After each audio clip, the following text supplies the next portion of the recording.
Jay Cuenca, may pasabog sa relasyong Kim Pao. Darren, may tampo nga ba kay Kim Chiu? Karil, todo depensa kay Kim. Darren at Jackie, may kilig vibes? Tali na magpasikat scoring, inilabas na. Tara, kwentuhan na tayo.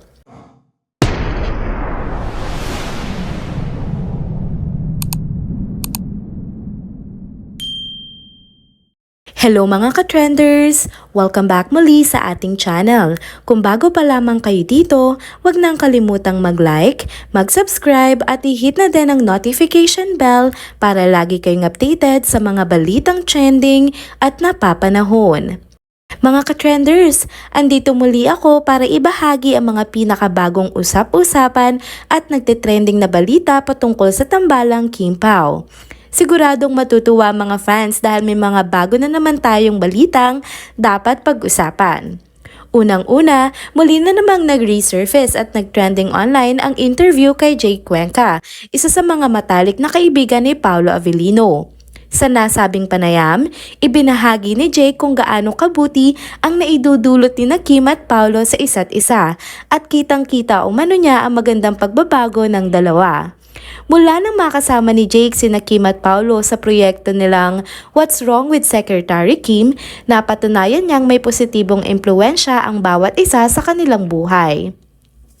Bilang malapit na kaibigan, hindi nalingid sa kaalaman ni Jake ang mga personal na aspeto ng buhay ni Paolo, lalo na sa mga panahong nangangailangan siya ng suporta. Isa nga naman si Paolo sa mga tumulong kay Jake noong mga panahong kailangan niya ng kaibigan, kaya't mas lalo pang naging matatag ang pagkakaibigan nila. Ngayon, parehong pinipili na ni Jake at Paolo na umiwas sa bisyo kabilang ng pag-inom ng alak upang mas pagtuunan ang kanilang kalusugan at kapakanan. Dahil sa mga naging pahayag na ito ni Jake, binalikan tuloy ng mga netizens ang isang lumang interview kay Paolo kung saan sinabi niya ngayong taon ay sisikapin niyang ayusin ang kanyang buhay. Kitang-kita naman na seryoso siya sa kanyang plano dahil sa kanyang dedikasyon sa trabaho, pagtulong sa mga nangangailangan at pag-aalaga sa kanyang kalusugan at pisikal na anyo. Ito marahil ang sinasabi ni Jake na magandang impluwensya ni Kim sa buhay ni Paolo, na naging inspirasyon niya upang maging mas maayos at nakafocus ang kanyang mga layunin sa buhay. Hindi rin nakaligtas sa pansin ng mga fans ang isang nakakakilig na revelasyon ni Jake patungkol sa dalawa. Kahit na hindi niya diretsahang inamin kung may namamagitan na nga kina Kim at Paolo, sinabi niyang hindi niya maaaring kumpirmahin dahil baka siya'y i-disown ni Paolo. Ngunit sa mga salitang binitawan niya, tila may sinasabi siyang espesyal na koneksyon sa pagitan ng dalawa. Ayon nga kay Jake, he, referring to Paolo, lights up when Kim is around, na nagpapahiwatig ng kakaibang saya at inspirasyon nga na dala ni Kim kay Paolo. Malaking pahiwatig nga ito na may espesyal talaga na koneksyon sa pagitan ng dalawa at hindi maikakaila ang sayang dulot ni Kim sa buhay ni Paolo. Narito naman ang susunod nating pag-uusapan sa video update na ito. Trending na naman sa social media ang mag-bestie na sina Kim Chiu at Darren Espanto. Matapos ang nakakaaliw na kantsawan sa segment ng Tawag ng Tanghalan sa It's Showtime kahapon.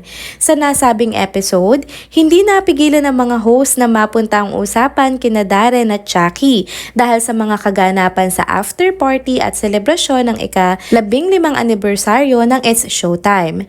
Mukhang may bago na namang love team ang It's Showtime sa nakakakilig na asaran sa pagitan ni Darren at Jackie, tila hindi maitago ng dalawa ang kanilang natural na chemistry.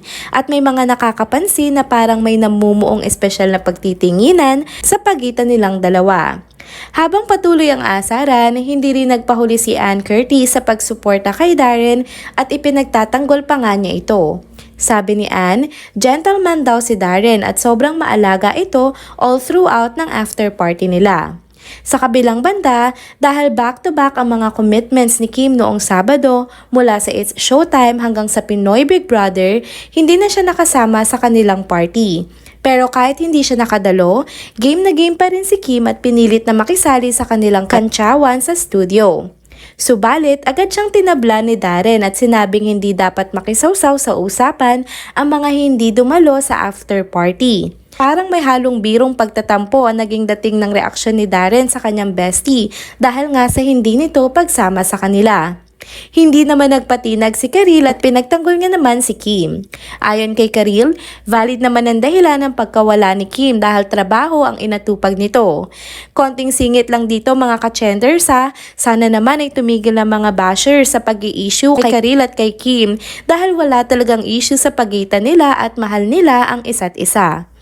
Pero sa kabuuan, naging masaya at nakakaaliw ang palitan ng asaran sa mga host ng It's Showtime. Mukhang may makakasama na sina Kim at Ann na madalas mabunot sa asaran ng kanilang mga co-hosts sa mga susunod na araw. Ano sa tingin nyo mga ka-trenders? Bagay ba si Darren at Jackie? Comment down below para sa inyong mga opinyon. Narito naman ang huling bahagi ng ating video update. Sa wakas, inilabas na ang resulta ng mga scores ng bawat grupo sa kakatapos lang na magpasikat sa It's Showtime. Marami pa rin kasi ang patuloy na nagdududa at nagrereklamo sa kinalabasan ng kompetisyon at nanawagan ng ilan na ilabas ang detalyadong tali ng resulta upang makita ang bawat puntos ng mga hosts. Kabi-kabila rin ang mga komento mula sa mga bashers. Sinasabi nila na mas deserving at mas maganda raw ang naging performance ng grupo ni na Jong, Jackie at Shan. Kaya naman, heto na nga ang opisyal na resulta para sa inyo, mga ka-trenders, ka-Kimpaw at madlang people. Para sa Team Vida na binubuo ni na Vong, Ami, Ayon at Darren, nakakuha sila ng score na 7.3. Ang Team Vice, Karil at Raya naman ay nakakuha ng 7.6. Para sa Team Ann, Jukes at Teddy, nakakuha naman sila ng score na 8.3. Nasa 8.9 naman ang grupo ni na Jong, Jackie at Shan. At sa huli, ang nag-top score nga ay ang Team Ogie, Kim, MC at Lassie na nakakuha ng 9.2.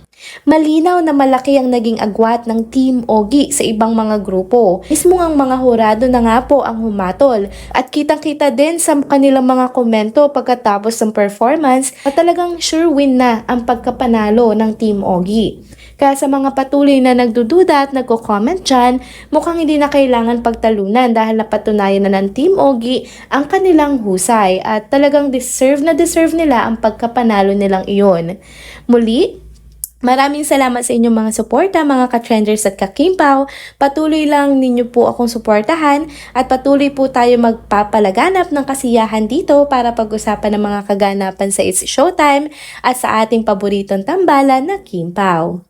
And that's it mga ka-trenders. Dito na po muna nagtatapos ang ating isa na namang trending video update. Salamat sa inyong pagsubaybay at pagsama sa akin hanggang sa dulo ng video na ito. Pero bago kayo umalis, huwag niyo pong kalimutang mag-like, mag-comment, mag-subscribe at i-hit na din ang notification bell para lagi kayong updated sa mga balitang trending at napapanahon. See you on my next one. Paalam!